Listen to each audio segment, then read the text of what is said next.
Bonjour, dans ce vidéo, on va parler de l'algorithme des simplex et on va traiter le cas de maximisation. Donc la transformation d'un PL sous forme standard, donc c'est la forme standard, donc ça consiste à transformer un PL, donc un programme linéaire. Donc si vous êtes en train de maximiser, il faut que les contraintes soient inférieures ou égales. Et si vous êtes en train de minimiser, il faut que les contraintes soient supérieures ou égales.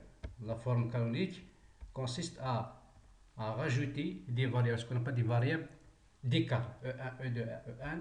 Donc, c'est de transformer les inégalités à des équations en rajoutant des variables d'écart. Là, c'est la forme canonique.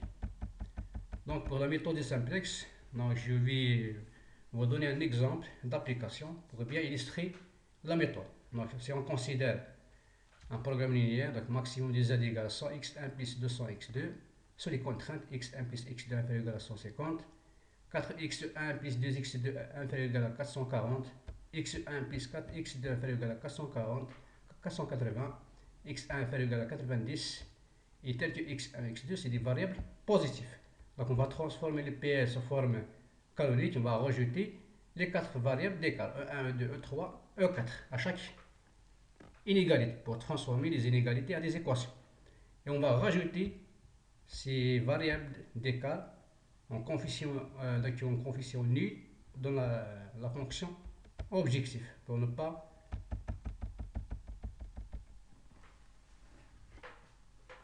donc on va constituer ce qu'on appelle le premier tableau de simplex. Donc, pour trouver une solution de base, ça veut dire quoi? Ça veut dire lorsque x1 égale à x2 égale à 0, donc on va trouver E1 égale à 150, E2 égale à 440, E3 égale à 480 et E4 égale à 90. Donc, comment construire le tableau de simplex? Donc, la première ligne consiste à faire, donc il faut écrire toutes les variables qui existent, ça veut dire les variables de décision, x1, x2, et les variables d'écart, E1, E2, E3, E4. BI, c'est la capacité, ça veut dire c'est la capacité qu'on dispose. Donc, dans la première colonne, donc on va mettre la solution de base. Ça veut dire quoi? Ça veut dire lorsque x1 égale à 0, x2 égale à 0, ça veut dire qu'on n'a pas encore commencé à produire. Donc les quantités sont nuls. Donc on va trouver E1 égale à 150, E2 égale à 440, E3 égale à 480 et E4 égale à 90. Et on va mettre ici les coefficients de chaque équation des contraintes. Donc le z, ça c'est des équations donc les coefficients de z. Ok, donc on va essayer d'améliorer la solution. Ça veut dire qu'on va commencer de la solution de base et on essaie à chaque fois d'améliorer la solution z. Donc z égale à 0, c'est le b. Donc quand est-ce qu'on procède à améliorer la solution? C'est lorsque, donc c'est en principe, donc la méthode de simplex, donc c'est une méthode itérative. Donc c'est un programme informatique qui fait des itérations. Premièrement, il faut initialiser le programme, donc c'est la solution de base. Et deuxièmement, il faut voir la condition d'arrêt. Ça veut dire qu'il faut faire une boucle et donc il faut trouver, il faut mettre une condition d'arrêt pour que la boucle soit terminée. Donc on va définir c'est quoi la colonne du pivot, la ligne du pivot et le pivot. Donc la colonne du pivot, comment choisir la colonne du pivot? Donc on va choisir, donc le cas de maximisation, on va choisir le coefficient positif, donc le coefficient positif maximal de z. Dans ce cas, c'est 200. Là, c'est la colonne du pivot. Et on va parler de x2, la colonne affectée à la colonne du pivot. Ça, c'est la variable en 30. Pour la ligne du pivot, donc on va diviser le BI sur la colonne du pivot. Donc, c'est 150 divisé par 1, 440 divisé par 2, 480 divisé par 4, et bon, 90 divisé par 0, c'est over l'infini. Et on va choisir le rapport minimal positif de BI sur la colonne du pivot. Le rapport minimal positif, il s'appelle la ligne du pivot, comme illustré donc dans ce tableau suivant. Donc, ça c'est la ligne du pivot, donc 120 c'est le rapport minimal positif, ça c'est la colonne du pivot. Donc l'intersection entre la colonne du pivot avec la ligne du pivot, c'est le pivot, donc 4 c'est le pivot. Donc dans ce cas, on va construire ce qu'on appelle le tableau suivant pour essayer d'améliorer Z. Et on va, qu'est-ce qu'on va? Donc, la variable affectée à la ligne pivot s'appelle variable sortante. Ça veut dire quoi? Ça veut dire, dans le tableau suivant, on va remplacer E3 par X2.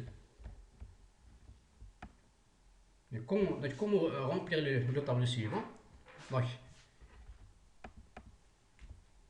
on va essayer d'appliquer la règle de diagonale de Gauss. Ça veut dire quoi? Ça veut dire on va diviser la ligne du pivot sur le pivot. Lorsque la ligne du pivot croise une colonne au 0, on va recouper la colonne. Donc c'est la même chose que le tableau suivant.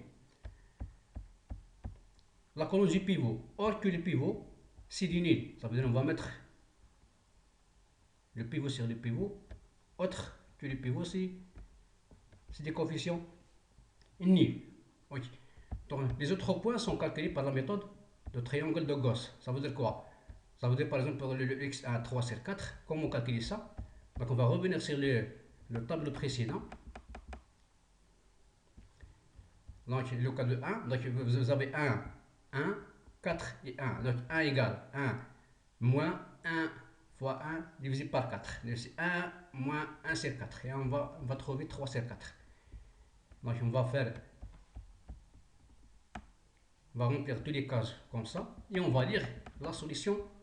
Donc la nouvelle solution, donc c'est E1 égale à B, donc c'est égal à 30, E2 égale à 200, X2 égale à 120, E4 égale à 90, Z égale à BI, donc c'est 24 000 en valeur absolue. Ça veut dire qu'on a commencé de Z égale à 0 et on a arrivé à Z égale à 24 000. Ça veut dire qu'on a amélioré la solution. Donc on a trouvé d'autres solutions. Ça veut dire qu'on est en train d'optimiser, de maximiser.